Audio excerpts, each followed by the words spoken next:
ሁላችሁንም አንድ ወሳኝ ጥያቄ ልጠይቃችሁ። ለሰው በመናገራችሁ ወይም በማሳየታችሁ እስከዛሬ የሚጸጽታችሁ አንድ ነገር ምንድነው? የፍቅር ህይወታችሁ፣ ስራችሁ፣ ገበያችሁ፣ ዓላማችሁ ወይስ ደግሞ ትዳራችሁ? በዚህ ቪዲዮ በጣም ስኬታማ የተከበሩና ብልህ የሆኑ ሰዎች የሚደብቋቸውን 7 ሚስጥራዊ ነገሮችን እነግራችኋለሁ። በተለይ 5ኛና 7ኛዎቹ ነገሮች ከነሱ ውጪ ብዙ ሰው ችላ የሚላቸውና በስተመጨረሻ ግን ትልቅ ዋጋ የሚከፍልባቸው ነገሮች ስለሆኑ እስከ ቪዲዮ ፍጻሜ ድረስ አብራችሁን ቆዩ። ከዚህ ቪዲዮ በኋላ በእርግጠኝነት እነዚህ ነገሮች ከደበቃችሁ ክብርን፣ ስኬትንና ሰዎችን የመቆጣጠርን ጥበብ በአጭር ጊዜ ውስጥ ታገኛላችሁ። እኔ ኤፍሬም አስቻለው ነኝ፣ ሌክቸረር፣ ላይፍ ኮች ኤንድ ኮንተንት ክሬተር። ቁም ነገር አዘል ትምህርቶችንና ህይወት ቀያሪ ምክሮችን መከታተል የምትፈልጉ ከሆነ ይህንን ቻናል አሁኑኑ ሰብስክራይብ በማድረግና የደወል ምልክቱን በመጫን ቤተሰብ መሆን ትችላላችሁ። ይህን ቪዲዮ ብዙ ሰዎች ጋር ይደርስ ዘንድ አሁኑኑ ላይክ አድርጋችሁ ጀምሩት። ዋን ቱ ዋን ኮቺንግ እና የማማከር አገልግሎት የምትፈልጉ በዚህ ስልክ ደውላችሁ ማግኘት ትችላላችሁ። አሁን ቀጥታ ወደ ጉዳያችን እንግባ። በዚህ ቪዲዮ የምንነጋገረው ብልህ የሚባሉ ስኬታማ የሆኑ ትልቅ ተጽዕኖ ፈጣሪ የሆኑ ሰዎች የሚደብቋቸውን፣ ለማንም የማያሳዩቸውን፣ ለማንም የማይናገሯቸውን 7 ሚስጥራዊ ነገሮችን እንነጋገራለን። እነዚህ ሰዎች ለምንድን ነው እነዚህን ነገሮች የሚደብቁት ካላችሁ በዛው 7ቱን ነገር ስንመለከት ምክንያቱንም በዛው እናነሳለን። ለምን ይህንን ማድረጋቸው ትልቁን ስልጣን ወይም ትልቁን ፓወር አጎናጽፏቸዋል። የመጀመሪያው እነዚህ ብልህ የሚባሉ ሰዎች የሚደብቁት ነገር ደካማ ጎናቸውንና ትልቁን ፍርሃታቸውን ነው። ዲፕ ኢንሴኪዩሪቲስ ኤንድ ቨልነራቢሊቲስ። እንደ ሰው ሁላችንም የሚያስፈራን የሚያስደነግጠን ነገር ይኖራል። ያንን የሚያስፈራንንና የሚያስደነግጠንን ነገር ለምንድን ነው መደበቅ ያለብን? እነዚህ ብልህ የሆኑ ሰዎችስ ለምንድን ነው ደካማ ጎናቸውን የሚደብቁት? ምክንያቱ ግልጽ ነው። ደካማ ጎናቸውን ግልጽ የሚያወጡ ከሆነ ጠቢብ ወይም ብልህ ሊሆኑ አይችሉም። ምክንያቱም ሰዎች በነዛ ደካማ ጎኖቻቸው ገብተው ያጠቋቸዋል፣ ያሸንፏቸዋል። የእነሱን ዋና ወይም አከርካሪያቸውን ያገኛሉ። በዚህ ምክንያት ብዙ ሰው የሚሳሳተው እዚህ ጋር ነው። ደካማ ጎን የሚለውን ወይም ችግሬ ነው የሚለውን ነገር ለሰዎች ይነግራል፣ ለሰዎች ያሳያል። ከዛ በኋላ ሰዎች ያንን ችግር ተጠቅመው እሱን ያጠቁታል። ያኔ ያ ሰው ተሰባብሮ ወድቆ ይገኛል። አንዳንዴ ችግር ሲገጥመን ለሰዎች መናገር ሊኖርብን ይችላል። ወይም ደግሞ የሆነ ነገር ወይ ሰዎች መጥተው የሚረዱን ጉዳይ ካለ ያንን ነገር ማሳየት ሊኖርብን ይችላል። ነገር ግን ለማን ነው እነዚህን ነገሮች የምናሳየው? ምናምናቸው ሰዎች እነማን ናቸው? በብዙ ሰዎች ተከበው ከነዛ ሰዎች ውስጥ የሚያምኗቸው ሰዎች የሌሏቸው ሰዎች አሉ። በዙሪያቸው ያሉ ሰዎች እነማን ናቸው? እነዚህ ብልህ ሰዎች ራሳቸውን የሚያጥሩት፣ ራሳቸውን የሚከቡት በሚታመኑ ሰዎች ነው። የማያምኗቸውን ሰዎች ወደ ህይወታቸው አያስጠጉም፣ አያቀርቡ። ሚስጥር የሚሉትንም ነገር በፍጹም አይነግሯቸው። እንኳን ደካማ ጎን ይቅርና ጥንካሬያቸውን ራሱ አያሳዩቸውም። ይሄ የነሱ የብልሃታቸው መገለጫ ነው። ጠቢብ ስትሆኑ ነገሮችን አርቃችሁ ትመለከታላችሁ። ጠቢብ ስትሆኑ ሰዎችን እንዲሁ ከሩቁ አይታችሁ ማንበብ ትችላላችሁ። በጣም ስኬታማና ወይም ራሳችሁን በቀላሉ ማስከበር የምትችሉ አይነት ሰዎች ከሆናችሁ ማን እንደሚያከብራችሁ፣ ማን ለእናንተ ቀና አመለካከት እንዳለው፣ ማን ከናንተ ቲም እንደሆነ እንዲሁ አይታችሁ ታውቃላችሁ። ምክንያቱም ስሜታችሁ ወይም ኢነርጂያችሁ የነዛን ሰዎች ኢነርጂ ፊል ያደርጋል። እነዛ ሰዎች የግድ እኔ እኮ ታማኝ ነኝ፣ እኔ እኮ አንተን ለማገዝ ነው የመጣሁት ቢሏችሁ እንኳን አትቀበሏቸው። ለምን? ይኖዘ በሚገባ ታውቋቸዋላችሁ። እነዚህን ሰዎች ብልህ ስትሆኑ ነው ግን እንደዚህ አይነት ነገሮችን መለየት የምትችሉት። ብልህ መሆን የምትፈልጉ ከሆነ፣ ስኬታማ መሆን የምትፈልጉ ከሆነ፣ መከበርንም የምትፈልጉ፣ መወደድን መፈራትን የምትፈልጉ ከሆነ ደካማ ጎናችሁን በፍጹም ለሰዎች እንዳትናገሩ፣ በፍጹም እንዳታሳዩቸው። ልክ እንደ ሰው ልጅ ማናችንም የሆነ የሚያስፈራን ነገር አለ። በጣም በቃ ልክ እንደ ተራራ በጣም የከበደን ነገር ይኖራል። ይህንን የከበደንን ነገር ወይም ይህንን ሁሌ የሚያስፈራራንን ነገር ለሰዎች መናገር የለብንም። ለምን? እነዛ ሰዎች ታማኝ ሊሆኑ ይችላሉ፣ መጥፎ ሰዎች ሊሆኑ ይችላሉ፣ የእኛን ውድቀት የሚፈልጉ ሰዎች ሊሆኑ ይችላሉ፣ ኢቭን የእኛን መጥፋት የሚፈልጉ ሰዎች ሊሆኑ ይችላሉ። እነዚህ ሰዎች የእኛን ፍርሃት አወቁ ማለት ፍርሃታችንን በእጥፍ የሚጨምር ነገር ያደርጉብናል። ግልጽ መሆን በትክክለኛው ቦታ ልክ ሊሆን ይችላል፣ ወይም ደግሞ ጠቃሚ ሊሆን ይችላል። ግን ሁሌ ግልጽ ስትሆኑ፣ ሁሌ ላይፋችሁን አደባባይ ስታወጡ፣ ሁሌ የቤታችሁን ገመና፣ ክፍተታችሁን፣ ድክመታችሁን፣ ስራ ላይ የሚያጋጥሟችሁን ኦብስታክሎች ለሰዎች የምትናገሩ ከሆነ የሆነ ጊዜ ላይ ባልጠበቃችሁት መንገድ ወድቃችሁና ተሸንፋችሁ ትገኛላችሁ። ሰዎች ያደረጉባችሁን ነገር አይታችሁ የግል የምትሉትን ሚስጥር ማን እንደነገረ ትመረምራላችሁ። በዛ ሰዓት ራሳችሁ ወይ የሆነ ጊዜ ስሜታዊ የሆናችሁ ተናግራችሁ ይሆናል። በዛ ምክንያት በጣም ትልቅ ዋጋ ትከፍላላችሁ። ሁለተኛው እነዚህ ብልህ ስኬታማና የተከበሩ የሚባሉ ሰዎች የሚደብቁት ወሳኙ ነገር የደግነት ስራቸውን ነው፣ ወይም acts of kindness። አንዳንድ ጊዜ ሰዎች በጣም ጥሩ የሚባል ነገር ይሰራሉ። ሰዎችን ያግዛሉ፣ ሰዎችን ይረዳሉ፣ ገንዘብ ይሰጣሉ፣ በቃ ከሰዎች ጎን ይቆማሉ። ነገር ግን ይህን ነገር ለአንድ ሰው ያደርጉና ለ10 ሰው ያወሩታል። ይሄ ነገር ካይንድነስ ነው ወይ ደግነት ነው የምንለው ወይስ ማስታወቂያ ነው? ማስታወቂያ እየሰራችሁ ከሆነ በቃ ማስታወቂያ ነው እየሰራችሁ ያላችሁት። እሱን ማንም ሰው ያውቃል፣ ማንም ሰው ያያል። ደግነት በልብ ነው የሚደረገው። መልካምነት በልብ ነው የሚደረገው። መልካምነት ደግሞ ምላሽ አይጠብቅም። ለሰዎች የሆነ ጥሩ ነገር አድርጋችሁ አግዛችኋቸው፣ ጀስት ከጎናቸው ቆማችሁ ሰው በሌለበት ሰው ሆናችሁ ተገኝታችሁ ያንን ድርጊታችሁን ለሰዎች የምትናገሩ ከሆነ ያ ድርጊታችሁ ጠፍቷል፣ ዋጋው ወርዷል። በተለይ በዚህ ዘመን ሁሉም ሰው ሰዎችን ሲረዳ በሶሻል ሚዲያ ያሳያል። ያንን ማድረጉ ምንም ክፋት ላይኖረው ይችላል። ነገር ግን ያ ነገር የምር ከልቡ እንደሆነ ማን ያውቃል? በነዛ ሰዎች ሊጠቀም እንደሆነስ ማን ያውቃል? ደግ ከሆናችሁ ደግነታችሁን በድብቅ አድርጉት። መልካም ሰው ከሆናችሁ የግድ የእናንተን መልካምነት ህዝብ ሁሉ ማወቅ የለበትም። የእናንተን መልካምነት የሚያውቁ ሰዎች ምናልባት በዙሪያችሁ ያሉ ሰዎች ሊሆኑ ይችላሉ። የግድ ደግሞ ሌላ ሰው ካላወቀው ብላችሁ ያንን መልካምነታችሁ ማቆም የለባችሁ። እነዚህ ብልህ የሆኑ ሰዎች ደግ የሚሆኑት ከውስጣቸው ነው፣ ከልባቸው ነው። ሰዎችን ኢምፕረስ ለማድረግ ወይ ሰዎች እንዲወዷቸው፣ እንዲፈልጓቸው፣ እንዲያከብሯቸው አይደለም። በቃ ያ ማንነታቸው ነው፣ ካራክተራቸው ነው፣ አይደንቲቲያቸው ነው። እናንተም ብትሆኑ እንደዚህ አይነት ማንነት፣ እንደዚህ አይነት አይደንቲቲ ወይም ካራክተር ቢውልድ ለማድረግ መጀመሪያ በዙሪያችሁ ያሉ ሰዎችን አግዟቸው፣ ከነሱ ጎን ቁሙ። ገንዘብ መስጠት ብቻ አይደለም ማገዝ፣ ወይም የሆነ ቁስ ነገር ወይም የቤት ዕቃ ነገር ይዞ ሄዶ ለነሱ መስጠት ብቻ አይደለም ማገዝ። በችግራቸው ጊዜ ከጎናቸው መቆም፣ የመፍትሄ ሐሳቦችን መስጠት፣ እንዲበረቱ ማድረግ፣ መምከር፣ ሐሳባቸውን ሼር ማድረግ፣ ማዳመጥ። ዛስት ከዚህ በላይ ትልቅ ነገር የለም። ገንዘቡ ከዛ በኋላ የሚመጣ ነገር ነው።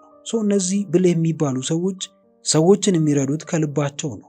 ሌላን ሰው ኢምፕረስ ለማድረግ ወይም ደግሞ ሌላ ሰው እንዲወዳቸው ምንም የሚያደርጉት የተለየ ነገር የለም። ማስታወቂያ አይሰሩም ማለት ነው። እነዚህ ሰዎች አንዳንድ ሰውን የሚረዳው ስሙን ለመገንባት ነው፣ ወይም ስሙን ለማደስ ነው፣ የሆነ ብራንድ ክሬት ለማድረግ ነው። ያ ሌላ ስራ ነው። ደግነት ወይም በንጹህ ልብ ደግሞ ሰዎችን ማገዝ ሌላ ነገር ነው።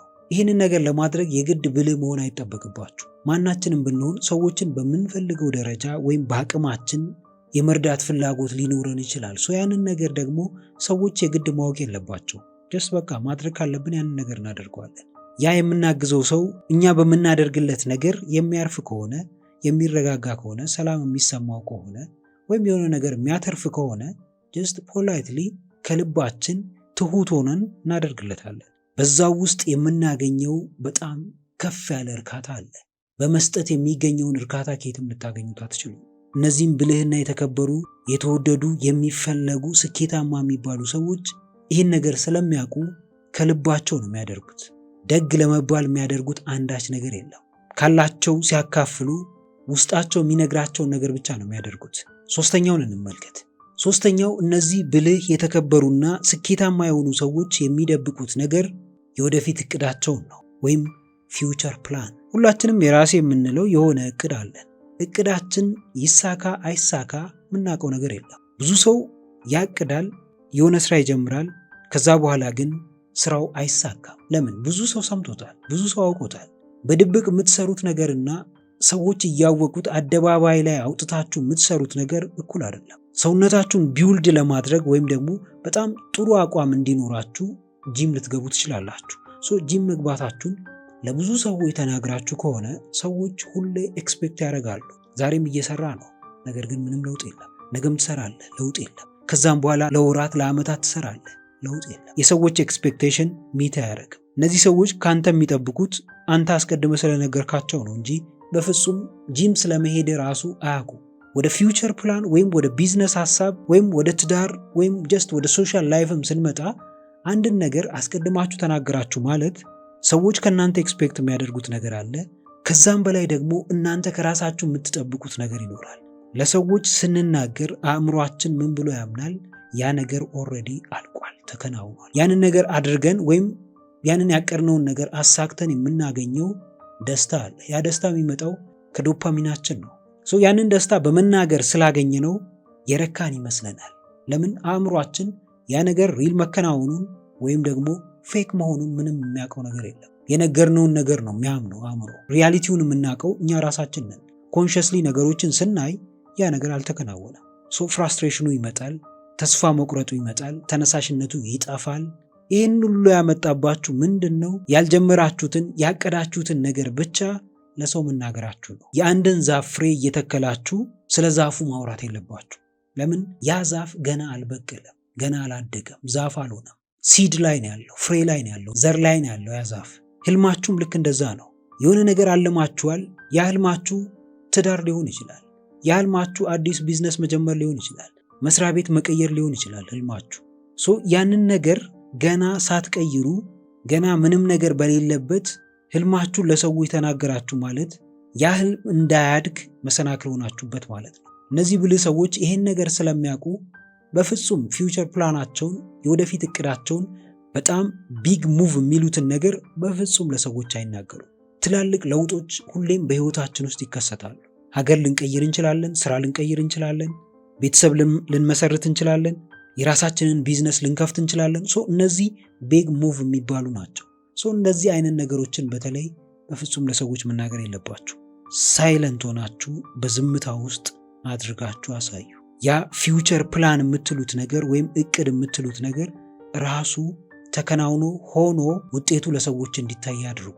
ከዛ ውጪ ለሰዎች በመናገር የምታመጡት ምንም አይነት ለውጥ የለም። ሁሉም ነገር ወይም ሁሉም እቅድ ተግባርን ይፈልጋል። ከወሬ በላይ እያንዳንዳችን የምናስባቸው ሀሳቦች ተግባርን ይፈልጋሉ፣ ስራ ይፈልጋሉ፣ ዲሲፕሊን የሚባል ነገር ይፈልጋሉ። ለሰዎች ስናወራቸው ግን ዲሲፕሊኑን እንረሳዋለን፣ ስራውን እንረሳዋለን። ስላወራን ብቻ ያ ነገር የሚሆን ይመስለናል። በሰዎች ፊት ቃላባይ ሆነን እንገኛለን። ለምን? ያንን ያወራነውን ነገር አላደረግነው። ከሰው በላይ ደግሞ አእምሯችን ሁሌ እየወቀሰን ይኖራል። ለጓደኛ እኮ እንዲህ ብለው ነበር፣ እስካሁን ግን አላደረገው። ለቤተሰቦች ከቤት ወጣለሁ ብላቸው ነበር፣ ነገር ግን እስካሁን አልወጣህም። ኢቭን ለራስ አዲስ ትምህርት ጀምራለሁ ብለህ ነበር፣ ነገር ግን እስካሁን አልጀመርከው። እያንዳንዱን የምታደርጋቸውን ነገሮች ሳታወራቸው የምታደርጋቸው ከሆነ በእርግጠኝነት መጨረሻ ላይ መሳካታቸው አይቀርም። እያወራህ የምታደርጋቸው ከሆነ ግን የመሳካት ፕሮባቢሊቲያቸውን በ50% እንደቀነስከው ወቅ። ህልሞች የሚያድጉት በዝምታ ውስጥ ነው። ድሪምስ ግሮው ኢን ሳይለንስ። ተደብቃችሁ ነው ህልማችሁን የምትገነቡት። ተደብቃችሁ ነው ወደ ስኬት የምትጓዙት። ተደብቃችሁ ነው ራዕያችሁን የምታሳኩት። አራተኛውን እንመልከት። አራተኛው እነዚህ ብልህ የሆኑ ስኬታማና የተከበሩ ሰዎች የሚደብቁት ነገር የቤተሰብንና የሌላን ሰው ሚስጥር ነው። ፋሚሊ ኬዝስ ኤንድ አዘር ፒፕልስ ሴክሬት። እያንዳንዳችን ከሰዎች ጋር ስንኖር ሰዎች ሊያማክሩ ሊመጡ ይችላሉ። በተለይ የሚያምኑን ከሆነ ይመጣሉ ሰዎች። የሚነግሩን ነገር አለ። የራሳቸው የሆነውን ማንም ሰው የማያውቀውን የግላቸውን ሚስጥር ይነግሩናል። ያንን ነገር ስንሰማ እንጠብቀዋለን ወይስ ደግሞ ለሰዎች እንናገራለን? እነዚህ ብልህ ሰዎች ሰዎች እንዲያምኗቸው ስለሚፈልጉ፣ የሰዎችን አመኔታ ማግኘት ስለሚፈልጉ፣ ሰዎችንም መቆጣጠር ስለሚፈልጉ ወይም ሰዎች ወደ እነሱ እንዲመጡ ስለሚፈልጉ የሰውን ሚስጥር ለሰዎች እንዲሁ አደባባይ ላይ አያወጡ። አትናገር ብዬ ነግሬው አትናገር ብሎ ተናገረ የሚባል አባባል አለ። አትናገሩ ከተባላችሁ ለማንም መናገር የለባችሁ። የሰው ሚስጥር ሚስጥር ነው፣ በቃ አለቀ። ምን ይባላል? አንድ ነገር ሚስጥር የሚሆነው አንተ ጋር ሲቀር ብቻ ነው። አንተ ግን ለሆነ ሰው አትንገር ብለህ ከተናገርክ ሚስጥርነቱ አብቅቷል። በተቻላችሁ አቅም እናንተም ለሰዎች መናገር የሌለባችሁን ነገር በፍጹም ለሰዎች መናገር የለባችሁ። ሰዎችም ደግሞ አምነዋችሁ የሚነግሯችሁ ከሆነ ያንን ነገር የመጠበቅ ግዴታ አለባችሁ። የሰውን አመኔታ የሚበላ ሰው ነገ ብዙ ሰው የእሱን አመኔታ ይበላል። ያመነው ሰው ነገ ይከደዋል። ያመነው ሰው ነገ ይጫወትበታል። ሚስጥሩን የነገረው ሰው ነገ እጁን ጠምዝዞ አቅመቢስ፣ ደካማ፣ ውዳቂ ያደርገዋል። የቤተሰብ ገመናም ይሄው ነው። ሁሉም ቤተሰብ ፐርፌክት አይደለም። በቃ ሁሉም ቤተሰብ ውስጥ ችግር አለ። የችግሩ አይነት ወይም መጠኑ ሊለያይ ይችላል እንጂ ኤቭሪዌር የትም ቤተሰብ ውስጥ ብትሄዱ በጣም ከባባድ የሚባሉ ችግሮች አሉ። አንዳንዱ ጋር እንደውም ስትሄዱ የራሳችሁን አካብዳችሁ ስትናገሩ በጣም የባሰ የሚያስደነግጥ ችግር ውስጥ ያሉ ቤተሰቦች አሉ። ያንን ችግር አደባባይ ላይ ተናገራችሁ ማለት ወይ ለሰዎች ተናገራችሁ ማለት መፍትሄ አመጣችሁ ማለት አይደለም። አንዳንድ ጉዳዮች እዛው ቤት ውስጥ መፈታት አለባቸው። ሰዎች እነዛን ጉዳዮች ባወቋቸው ቁጥር ያንን ቤተሰብ ይንቁታል። ዛሬ ላይ ያ ችግር እንኳን ተፈቶ ሰላም ሆነው በመከባበር ቢኖሩ እንኳን ያ ውጭ ያለው ሰው ያንን ቤተሰብ የሚመለከተው በዛ ችግር እይታ ነው፣ በዛ ችግር መነጽር ነው ያንን ቤተሰብ የሚመለከተው። በገዛ እጃችሁ ቤተሰባችሁን አታስንቁ። የእናት አባቶቻችሁን ገመና ለማንም ለማይመለከተው ሰው እየተናገራችሁ እነሱን አታሳቋቸው። በችግር ላይ ሌላ ችግር አትደርቡ። እነዚህ ብልህ ሰዎች የተካኑበት ይሄ ነው። ቤተሰባቸውን በፍጹም አሳልፈው ለማንም አይሰጡ። ምንም ነገር ይምጣባቸው፣ በፍጹም የቤታቸውን ገመና አደባባይ አያወጡ። ብልህ ከሆናችሁ የምታደርጉት ይህንን ነው። ሰዎች እንኳን ሊያውጣጧችሁ ቢመጡ፣ ሰዎች እንኳን ቤታችሁ ድረስ መጥተው ችግራችሁን ለመፍታት ቢጠይቋችሁ ፊት ለፊታቸው ትቆማላችሁ። ለምን? እነዚህ ሰዎች የመጡት ችግራችሁን ለመፍታት ሳይሆን ችግራችሁን ይበልጥ ለማስፋፋት ይበልጥ ለማባባስ እንደሆነ አስቀድማችሁ ታውቃላችሁ። ሁሉም ሰው ለእናንተ ጥሩ አያስብም። ሁሉም ሰው የእናንተን የቤተሰብ እድገት የሚፈልግ እንዳይመስላችሁ። አንዳንድ ሰው ልክ የቤተሰባችሁን ችግር ስትነግሯቸው ከራሱ የቤተሰብ ችግር ጋር እያነጻጸረ ደስተኛ ይሆናል፣ ይረጋጋል። እንዲህም አለ እንዴ ይላል። ከዛ ከራሱ ጋር እያወዳደረ የራሱን የቤተሰቡን ችግር ያጣጥለዋል፣ ያናንቀዋል፣ ትንሽ እንደሆነ ይሰማዋል። ለዚህ ነው የቤተሰባችሁን ችግር ለማንም ሰው መናገር የሌለባችሁ። እናታችሁ፣ አባታችሁ፣ ወንድሞቻችሁ፣ እህቶቻችሁ፣ ኢቭን ዘመዶቻችሁ በጣም ብዙ ድክመት ሊኖርባቸው ይችላል፣ ብዙ ችግር ሊኖርባቸው ይችላል። ግን የቤተሰብ ጉዳይ የቤተሰብ ነው። በቃ ራሳችሁን አስከብራችሁ መኖር የምትፈልጉ ከሆነ ለቤተሰባችሁ ከለላ ሁኑለት፣ ጋሻ ሁኑለት። እነዚህ ብልህ የሆኑ ሰዎች የሚያደርጉት ይሄ ነው። ብልህ የሚያስብላቸው፣ ጠቢብ የሚያስብላቸውም ይሄ ተግባራቸው ነው። አምስተኛውን ደግሞ እንመልከት። እንግዲህ ውድ ቤተሰቦች እስካሁን አብራችሁኝ ከሆናችሁ ቪዲዮ በጣም ተመችቷችኋል ማለት ነው። ስለዚህ አሁኑኑ ላይክ ማድረጋችሁ እንዳትረሱ። እንዲሁም ለቻናሉ አዲስ የሆናችሁ ውድ ቤተሰቦች ቻናሉን አሁኑኑ ሰብስክራይብ በማድረግና የደውል ምልክቱን በመጫን ቤተሰብ መሆን ትችላላችሁ። አሁን አምስተኛውን እንመልከት። አምስተኛው እነዚህ ብልህ፣ ስኬታማ፣ የተከበሩና የሚፈለጉ ሰዎች የሚደብቁት ነገር የገንዘብ አቅማቸውን ነው፣ ወይም ፋይናንሻል ስታተስ። ገንዘቡ የእናንተ ነው፣ የትም አይሄድም። ለሰዎች ስለተናገራችሁ ገንዘባችሁ የሚያስከብራችሁ ከሆነ እናንተ ወድቃችኋል ማለት ነው። ሊያስከብራችሁ የሚገባው ገንዘባችሁ ወይም ንብረታችሁ፣ ሀብታችሁ ሳይሆን የእናንተ ካራክተር ነው፣ የእናንተ ማንነት ነው። ብዙዎች ሀብት አላቸው፣ ገንዘብ አላቸው፣ በጣም ብዙ ንብረት አላቸው፣ ነገር ግን ክብር የላቸው። ማንም ሰው አያከብራቸው፣ ማንም ሰው አይወዳቸው፣ ማንም ሰው ለነሱ ንግግር ቦታ አይሰጥም። እንደዚህ አይነት ሰው መሆን ማትፈልጉ ከሆነ መደበቅ ያለባችሁ ዋናው ነገር የገንዘብ አቅማችሁን ወይም ንብረታችሁን ነው። ንብረቴን ከተናገርኩ ወይ ደሞዜን ከተናገርኩ ያለኝን ገንዘብ ከተናገርኩ ሰዎች ያከብሩኛል፣ ሊወዱኛል ብላችሁ የምታስቡ ከሆነ በጣም ተሳስታችኋል። ሁሉም ሰው እናንተ ገንዘብ እንዲኖራችሁ አይፈልግም። እንደውም አብዛኛው ሰው ገንዘብ እንዲኖራችሁ ወይም ከሱ ተሽላችሁ እንድትገኙ አይፈልግም። ስለዚህ ገንዘባችሁን ወይም የገንዘብ አቅማችሁን፣ ንብረታችሁን ሚስጥር ታደርጉታላችሁ። አንዳንድ ሰው በጣም ይመቀኛል፣ አንዳንድ ሰው ይቀናል፣ አንዳንድ ሰው ራሱን ከእናንተ ጋር ያወዳድራል። በዚህ መሃል እናንተን ሊጥል የሚነሳ ሰውም ይመጣል። ይህን ሁሉ ይዞባችሁ የሚመጣው ነገር የገንዘብ አቅማችሁን ወይም ንብረታችሁን ለሰዎች መናገራችሁ ወይም ማሳየታችሁ ነው። አንዳንድ ጊዜ ገንዘብ ሰይጣንን ይስባል ይባላል። እናንተ ጋር ያለው ገንዘብ ሳይሆን የምትናገሩት ገንዘብ፣ እንዲህ አለኝ፣ ይሄን ላደርግ ነው፣ ይሄ እኮ አለኝ፣ ይሄን ያህል ገንዘብ አለኝ፣ እነዚህ ንብረቶች እኮ የኔ ናቸው፣ እንዲህ ብላችሁ የምታወሩት ነገር ሰይጣንን ወደ እናንተ ይስባል። ያ ሰይጣን ደግሞ ሰዎችን ተጠቅሞ ወይም የምታምኗቸውን የቅርብ የሆኑ ሰዎችን ተጠቅሞ ይጎዳችኋል፣ ይጥላችኋል፣ አግኝታችሁ እንድታጡ ያደርጋችኋል። ብዙ ሰዎች አግኝተው የሚያጡት ንብረታቸውን አደባባይ በማውጣታቸው ነው። ስላላቸው ገንዘብ ለሚመለከተውም ለማይመለከተውም ሰው በመናገራቸው ነው። በለፈለፉ በአፍ ይጠፉ ይባላል። እነዚህ ሰዎች የጠፉት በአፋቸው ነው፣ በምላሳቸው ነው። ሁሉም ሰው እነሱ ሀብታም ስለሆኑ ደስተኛ የሚሆን ይመስላቸዋል። ደስተኛ አይደለም። ኢቭን አብዛኛው ሰው ይህን ያህል ገንዘብ አለኝ ብላችሁ የምትናገሩ ከሆነ ሊበደራችሁ ይመጣል፣ እንድትረዱት ይፈልጋል። እናንተ ግን ያንን የማድረግ ግዴታ የለባችሁ። ከዚህ ሁሉ እናንተ ለምን ትናገራላችሁ? መናገር አያስፈልግም። ገበያችሁ በየጊዜው ይደግ። ዝም ብሎ መጥቶ ገንዘብ የሚጠይቅ ሰው ዛሬ ልትሰጡት ትችላላችሁ፣ ነገም ልትሰጡት ትችላላችሁ። ከዛስ በኋላ ሁሌ ያንን ሰው እየሰጣችሁት ነው የምታኖሩት። ገንዘብ መስጠት ማለት ደግነት ማለት አይደለም። ያ ሰው እንዲያድግ ማድረግ ማለት አይደለም። ያንን ሰው የገደላችሁት ነው። ለምን? ያ ሰው ሁሌም ከእናንተ ኤክስፔክት ያደርጋል። ገንዘብ እንዳላችሁ ያውቃል፣ ለምን ነግራችሁታል? ንብረት እንዳላችሁ ያውቃል፣ ለምን ነግራችሁታል? አሳይታችሁታል። ሰው ከእናንተ ኤክስፔክት ያደርጋል። ያ ሰው ለራሱ አይሰራም ማለት ነው። ብዙ ሰው የሚሳሳተው ወይም ብዙ ቤተሰብ የሚሳሳተው ለልጁ ሁሌም ገንዘብ ይሰጠዋል። በቀላሉ ነው ገንዘብ የሚሰጠው። ልጁ እንኳን ሳይጠይቀው ይሰጠዋል። ከዛስ በኋላ የሆነ ጊዜ ያ ቤተሰብ ችግር ላይ ሲወድቅስ? ያ ቤተሰብ እንኳን ችግር ላይ እንኳን ባይወድቅ ልጁ እንዴት ገንዘብ መስራት እንዳለበት አያውቅም። ለዛ ገንዘብ ቫሊዩ አይሰጠውም፣ ቦታ አይሰጠውም። ያንን ገንዘብ አያከብረው። ገንዘብን ደግሞ እናንተ ማታከብሩት ከሆነ በፍጹም ሊያከብራችሁ አይችልም። ካያያዝ ጀምሮ፣ ካጠቃቀም ጀምሮ እንዲሁ ዝም ብሎ የሚመነዝር ሰው ስላለው ዛሬ ሊመነዝር ይችላል። ነገር ግን ያለ ምክንያት ያወጣቸው እያንዳንዶቹ ገንዘቦች ዋጋ ያስከፍሉታል። በዚህ ተግባሩ አንድ ቀን ይጸጸታል። እንደዚህ አይነት ነገር የደረሰባችሁ ብዙዎቻችሁ ታውቃላችሁ። ገንዘብ ኮንቨርሴሽን ይቀይራል። ገንዘብ የሰውን ማንነት ይቀይራል። ገንዘብ ሰዎች ለእናንተ ያላቸውን ቦታ ይቀይራል። ብዙ ገንዘብ ኖሯችሁ ያንን ብዙ ገንዘብ እንዳላችሁ ለሰዎች የምትናገሩ ከሆነ እንዳልኳችሁ ሰዎች ከእናንተ በጣም ብዙ ነገር ይጠብቃሉ። የሚቸግራችሁ አይመስላቸው፣ የምትወድቁ አይመስላቸው፣ የምታጡ አይመስላቸው፣ የእናንተ ገንዘብ የሚያልቅ አይመስላቸው። እንዲሁ እንደ ሳር የበቀለ ነው የሚመስላቸው። የእነሱን ፐርስፔክቲቭ የምትቀይሩት ራሳችሁ በመናገራችሁ ሳይሆን ጀስት ገንዘባችሁን በመደበቃችሁ ነው። ሪል ሀብታም የሆነ ሰው የሚናገር ይመስላችኋል? ያለውን የገንዘብ መጠን በፍጹም አይናገርም። እንደዚህ የሚያደርጉ ሰዎች ፌክ ሀብታም የሆኑ ሰዎች ናቸው። በማስመሰል የሚኖሩ ሰዎች ናቸው። ሰዎችን ለማታለል የሚጥሩ ሰዎች ናቸው። ሰዎችን ለማታለል መጣር አይጠበቅባችሁ። ያላችሁ ገንዘብ ለእናንተ በቂ ከሆነ በቃ በቂ ነው። ህይወታችሁን መምራት፣ ህይወታችሁን በምትፈልጉበት መንገድ መኖር ትችላላችሁ። ስድስተኛው እነዚህ የተከበሩ ስኬታማና ብልህ የሚባሉ ሰዎች የሚደብቁት ነገር ያልተጠናቀቀ ስኬትን ነው፣ ወይም አንፊኒሽድ ሰክሰስ።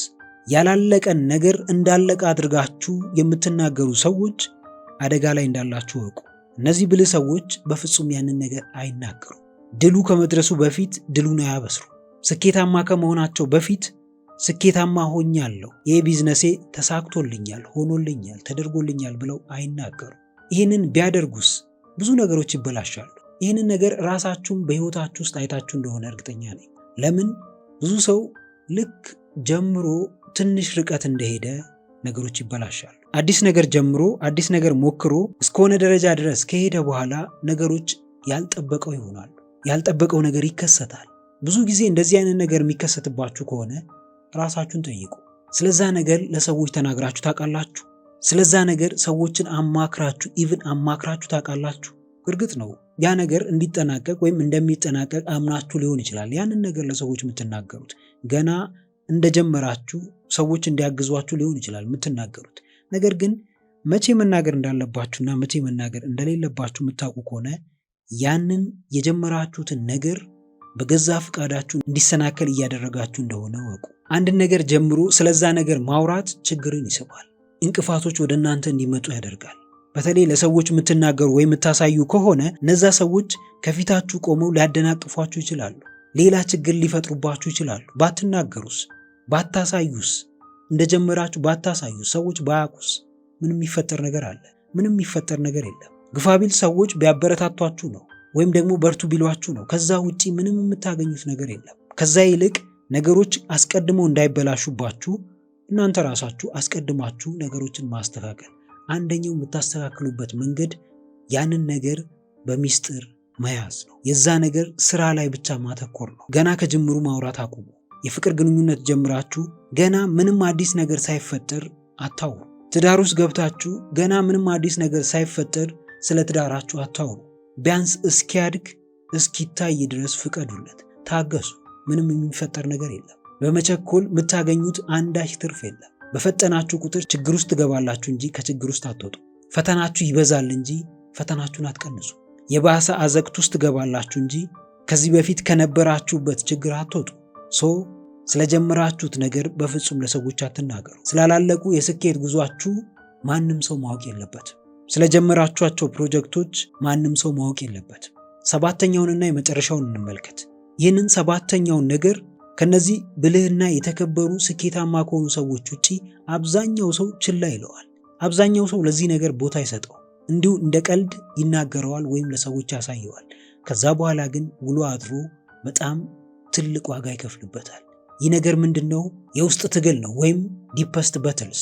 ማናችንም ብንሆን ውስጣችን የሆነ ትግል አለ። ያ ትግል መቼ እንደመጣ እንዴት እንደመጣ ሁላችንም እናውቀዋለን። ህይወት ይህን ያህል ቀላል አይደለችም ለሁሉም ሰው። አብዛኛው ሰው ደግሞ ያንን ዲፐስት በትል የሚለውን ወይም የውስጥ ትግሉን ለሰዎች ይናገራል። ሰዎች እሱ በሚያውቀው ልክ እንዲረዱትና እንዲያውቁት ይፈልጋል። ነገር ግን ያንን ነገር ማድረግ አይቻልም። በዛ የውስጥ ትግላችሁ ምክንያት እናንተ የሚሰማችሁን ስሜት ሰዎች እንዲሰማቸው ማድረግ አትችሉም። ይሄ ተፈጥሯችን ነው። ያንን ነገር ማድረግ እስካልቻላችሁ ድረስ ደግሞ ይህንን ነገር ለሰዎች መናገር የለባችሁ። አንዳንድ ነገሮች እናንተ ብቻ ከእግዚአብሔር ጋር ሆናችሁ የምትፈቷቸው ነገሮች ይሆናሉ። የሰዎች ጣልቃ ገብነት እነዚህ ነገሮች ውስጥ አይሰራም። እነዚህን ነገሮች ወይም እነዚህን ዲፐስት በትልስ የምንላቸውን ነገሮች ከሰው በላይ እግዚአብሔር ነው እነዚህ ነገሮች ላይ ስልጣን ያለው። እነዛን ችግሮች መፍታት የሚችለው እግዚአብሔር አምላክ ብቻ ነው። ለዛ ደግሞ እምነት ያስፈልጋችኋል። ለሰዎች ከመናገር ወይም ለሰዎች ከማሳየት ይልቅ እምነት ነው የሚያስፈልጋችሁ። እነዚህ ብልህ፣ ስኬታማና የተከበሩ የሚፈለጉ ሰዎች የሚያደርጉትን ይህንን ነው። ከአቅማቸው በላይ የሆነን ነገር ራሳቸው ማስተካከል የማይችሉትን ወይም ያልቻሉትን ነገር ሰዎች እንዲያስተካክሉላቸው አይጠብቁ። ሰዎች እንደማያስተካክሉ ደግሞ ካወቁ የሚሄዱት ወደ ላይኛው አካል ነው፣ ወደ እግዚአብሔር አምላካቸው ነው የሚሄዱት። ፈጣሪ ሁሉንም ነገር እንደሚችል፣ ሁሉንም ነገር እንደሚያስተካክልላቸው፣ ያልቻሉትን ነገር እሱ እንደሚያስተካክልላቸው ያውቃሉ፣ ያምናሉ። እምነታችሁም የሚፈተነው እዚህ ጋር ነው። ብዙ ሰው በግሉ የሚታገላቸውን ትግሎች ለሰዎች ይናገራል፣ አደባባይ ያወጣዋል፣ በየሶሻል ሚዲያው ላይ መጥቶ ይናገራል። ያንን መናገሩ ሜቢ እውቅናን ሊያመጣለት ወይም ፌም ሊያመጣለት ይችላል። ሰዎች እንዲያከብሩት ወይም ያንን ችግሩን ወይም ስትራግሉን አይተው ቦታ እንዲሰጡት ሊያደርግ ይችላል። ነገር ግን አንዳንድ ነገሮች ከራስ ውጪ ለእግዚአብሔር ብቻ የሚነገሩ ነገሮች ናቸው። የማይታዩ ትግሎች ሁላችንም ጋር አሉ። ፍርሃት አለ፣ ዲፕሬሽን አለ፣ ወይም ይሄ ጭንቀት አንዛይቲ የምንለው አለ፣ ብቸኝነት አለ፣ የበታችነት ስሜት አለ፣ ተስፋ መቁረጥ የሚባል ነገር አለ። ፍራስትሬት እናደርጋለን፣ በርናውት እናደርጋለን፣ በጣም ይደክመናል፣ ላይፍ ሊሰለቸንም ይችላል። ስለዚህ ይሄ ድብቁ ትግላችን ነው፣ የውስጥ ትግላችን ነው የእያንዳንዳችን። ለእነዚህ ነገሮች መፍትሄ የሚሰጣችሁ ሰው ሳይሆን እግዚአብሔር ነው። ይህን ነገር በመናገራችሁ ሪሊፍ ላታገኙ ትችላላችሁ። ይህንን ነገር በጸሎት መልኩ ከእግዚአብሔር ጋር ተነጋግራችሁ ነው መፍታት የምትችሉት። በሰዎች አቅም የሚፈቱ ከሆነ ባለሙያ ጋር ሄዳችሁ ወይም የምታምኗቸው የቅርብ የምትሏቸው ሰዎች ጋር ሄዳችሁ ታወያያላችሁ።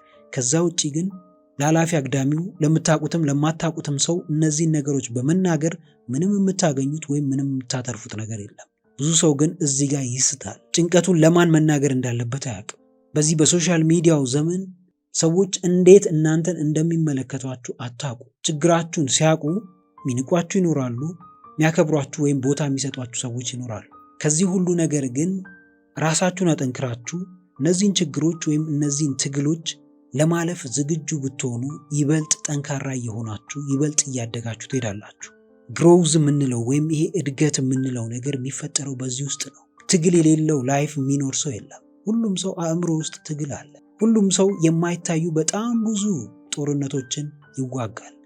ያንን ጦርነት ደግሞ መዋጋቱ ይበልጥ ጠንካራ፣ ይበልጥ በራሱ እንዲተማመን፣ ይበልጥ ዲሲፕሊንድ እንዲሆን፣ ይበልጥ ሰዎች ፊት ግርማ ሞገስ ያለው የተከበረ ማንነትን ክሪኤት እንዲያደርግ ያደርገዋል። ስለዚህ በፍጹም የውስጥ ትግላችሁን አደባባይ አታውጡ። ጥሩ ነገሮች የሚያድጉት፣ የሚቀየሩት፣ የሚያሳድጓችሁ በዝምታ ውስጥና በጸጥታ ውስጥ ነው። እንግዲህ ውድ ቤተሰቦች ለዛሬ ይዤላችሁ የመጣሁት ሐሳብ ይህንን ይመስላል። ከነዚህ ብልህ የተከበሩና ስኬታማ የሆኑ ሰዎች ከሚደብቋቸው ነገሮች ውስጥ እናንተ እስከዛሬ ለሰዎች ያልተናገራችሁት የትኛው ነው? ከዚህ በፊትስ ለሰዎች ተናግራችሁ የተጎዳችሁበት ነገር የትኛው ነበር? ኮሜንት አድርጉልኝ፣ አነበዋለሁ። ቪዲዮውን ጠቃሚ ሆኖ ካገኛችሁት አሁኑኑ ላይክ ማድረጋችሁ እንዳትረሱ። እንዲሁም ደግሞ ይጠቅማቸዋል ብላችሁ ለምታስቧቸው ለጓደኞቻችሁ፣ ለወዳጆቻችሁ ሼር አድርጉላቸው። ቁም ነገር አዘል ትምህርቶችንና ህይወት ቀያሪ ምክሮችን መከታተል የምትፈልጉ ከሆነ ይህንን ቻናል አሁኑኑ ሰብስክራይብ በማድረግና የደውል ምልክቱን በመጫን ቤተሰብ መሆን ትችላላችሁ። የዋን-ቱ-ዋን ኮቺንግ እና የማማከር አገልግሎት ማግኘት የምትፈልጉ በዚህ ስልክ ደውላችሁ ማግኘት ትችላላችሁ። ስለነበረን ጊዜ ሁሉ በጣም አመሰግናለሁ። በቀጣይ ቪዲዮ በአዲስ ሐሳብ እስክንገናኝ በያላችሁበት ሰላማችሁ ይብዛ።